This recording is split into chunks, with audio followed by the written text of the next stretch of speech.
Neil, thank you so much for chatting to me again for maybe the fourth or fifth time on the show. Thank you for having me.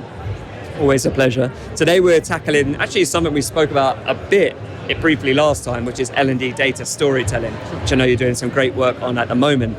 And one of the things I saw recently was really interesting. You were talking about the data that's fluff and the data which actually helps us tell a really good story. So what's the difference? How can we work out what the useful data is? I think any and all data could be fluffy, but it could also be useful. And that sounds like a bit of a paradox. So I think the first thing to do is understand what your stakeholders consider fluffy. I think a great example of this was I was working on a sales training program a few years ago, and I got a sales director and an MD. The sales director really cared about how people felt about the program. He wanted his people to be happy. That was his metric, right? And some people think, satisfaction, how people feel, shouldn't be part of the story, but that's what he cared about most.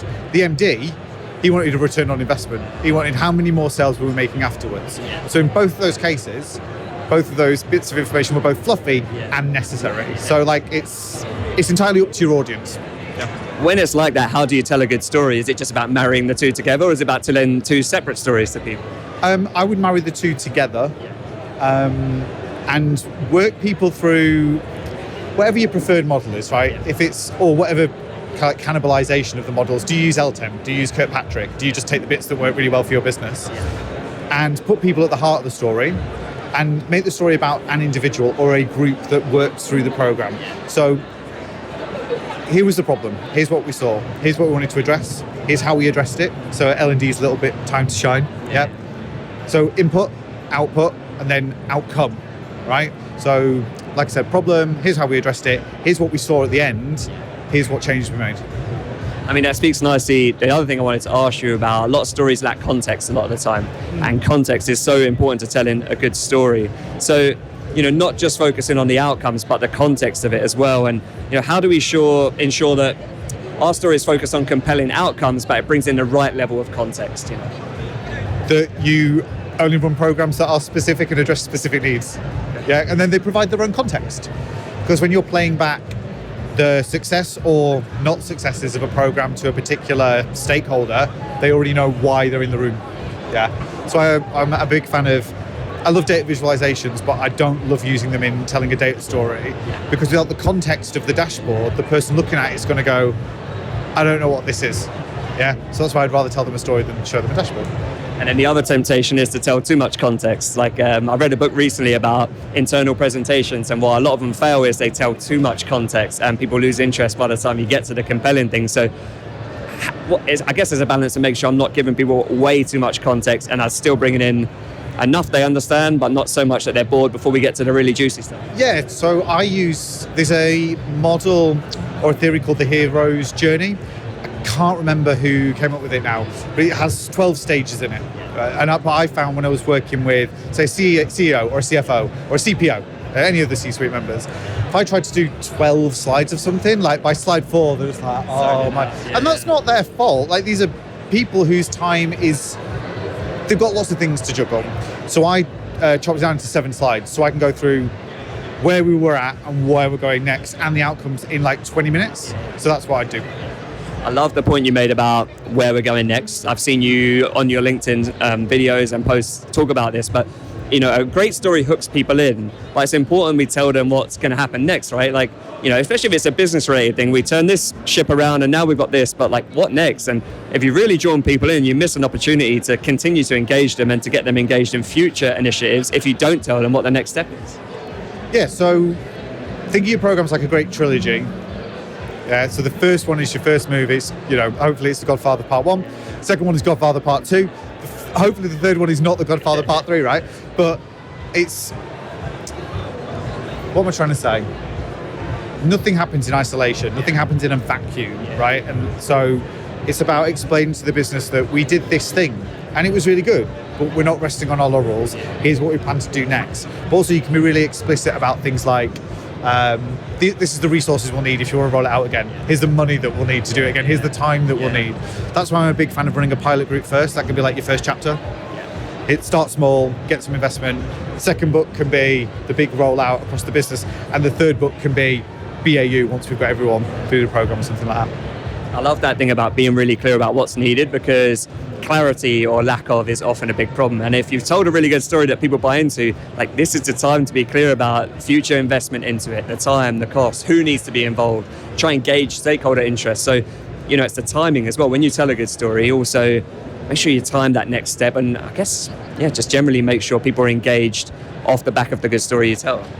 Yeah, I mean, otherwise you lose momentum. Yeah. And I think I've talked about this a lot recently, and it's something, the more I say it, the more it resonates, is, to me anyway, people need to believe in L&D. Like, people know they need a sales team, and they know they need a marketing team, and they know they need customer success, but they kind of maybe do or don't believe they need L&D. And if you lose that momentum, you've built up all that belief, they kind of go, yes, we get it now. And if you don't capitalize on that and weave it into the strategy, then it goes away and you spend another year trying to get people to believe in you again.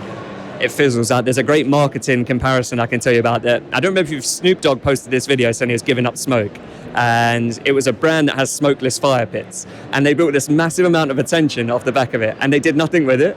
And about 2 months later, their CEO was like, we got all this exposure, but it never translated to sales. And that whole point of, like, the whole story was great. They told us, like, Snoop Dogg, he's known for one thing, he's going to now not do this thing. Oh, actually, it's our brand. But what next? Like, they missed that jumping off point to tell the next part of the story, and just didn't translate to action. So, lesson learned for them, I guess. Yeah, lesson learned. We spoke a bit about the hero story as well, and when we make stories really about outcome, we can exclude the individual, and people buy into stories that are relatable or that put them at the heart of it. So tell us a little bit more about this framing of an individual as the hero of the story.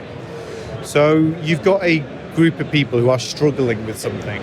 The hero's journey very roughly starts off with, like, our hero sets out on a quest. But usually the hero doesn't know they're going to be the hero of the story. Like Katniss Everdeen doesn't know she's going to go on to be in the Hunger Games. Harry Potter doesn't know that he's going to be the boy who lives, right? They don't know. So you can kind of use this framework to go, these group of people didn't know they needed help, but the business could see that they did, whatever that was. And that's how you pull people in. And then you relate it, and that's why you build a specific program for specific people. So when you're playing it back to the SLT member that's responsible for this group, they're emotionally hooked already. These people didn't know they needed help. We helped them understand that they did. We went through this program, here's what they experienced, and here's where they are now. And that's how you build out some emotional resonance. Cool. And the last thing I wanted to ask you about is, kind of related to what you said before, people need to believe in L&D, and actually good storytelling is a way to shift perception. So, what is that? How do you see that working? If you tell a really good story, can you really drive that belief in L&D? And I know a lot of people are dealing with maybe views that L&D is a cost center, for example, or that it's a order taker, but a good story can turn that around. It can. First of all, L&D is a cost center, right? It always will be, because the way that financials work, people are always viewed as a cost within a business. It's inescapable, right? So just deal with that. So I think it's about framing your story and how have you reduced that cost for the business, or how have you generated more revenue than you are costing the business. That's two easy ways to, like, grab people's attention and get you to believe in L&D. Like, if you can say, through X program, we saw this change in behavior, and that led to a reduction, a £250,000 reduction in attrition, right? All of a sudden, it's got people at the heart of it. It's got a number, people, 250,000 you've saved us. The team's not costing us that much. What else can you do? So that's kind of the way I go about it. Yeah, it's the real sweet spot. It covers everything you mentioned. Like, it covers off the key data points people want to know. It's got the human element, and then it's, this is what we're going to do off the back of it. So I love that. Was there any final tips around sort of storytelling or anything we didn't discuss that you wanted to explain today? The storytelling thing, it's the smaller the audience, the better, right? And I learned this from sales, that if you go in front of a room of 10 people, trying to tailor a story to them is not impossible because it's the same group, but it's more difficult. So build a specific program, deliver that result to a specific member of the SLT, build a raving fan, someone that really believes in you, and then use them to start building out your kudos in the business so that other members of that SLT start coming towards you. And all of a sudden you are getting orders in, but the order's like, oh, we're thinking about a new product. Can you come and join the first meeting? Rather than, we've built this product, you need to train it out now. Yeah, do you know what? I can relate to that. I mean, I've been in businesses before where I've tried to work with sales, work with customer success, work with product all at once, right away. Focusing on one of them probably would have stood me in better stead, so I can massively see that. Yeah, I mean, I've also been in the same thing where I've tried to do everything for everyone, and it's knackering. and you don't have the resources, so just don't. Just, I think it's another tip. Like either focus on the noise, because either a load of people will be super angry about something. Either deal with that and do a really great job, because if you don't do a great job, then that's the worst. Or go where the energy is. Like, so if there's a group of people who really want something and are really keen, you can test out some experiment with stuff. Go there. Yeah, hit one. I love that. That's a great hack, because a lot of people are telling us when they sign up for the bootcamp that they're new to a business, they want to set the tone, and noise or energy sounds like such a great place to start. Neil, thank you so much. A pleasure as always. I'll put the links to your LinkedIn website where people can connect with you in the show notes, and hopefully they can find out more about data storytelling. Great, thank you very much.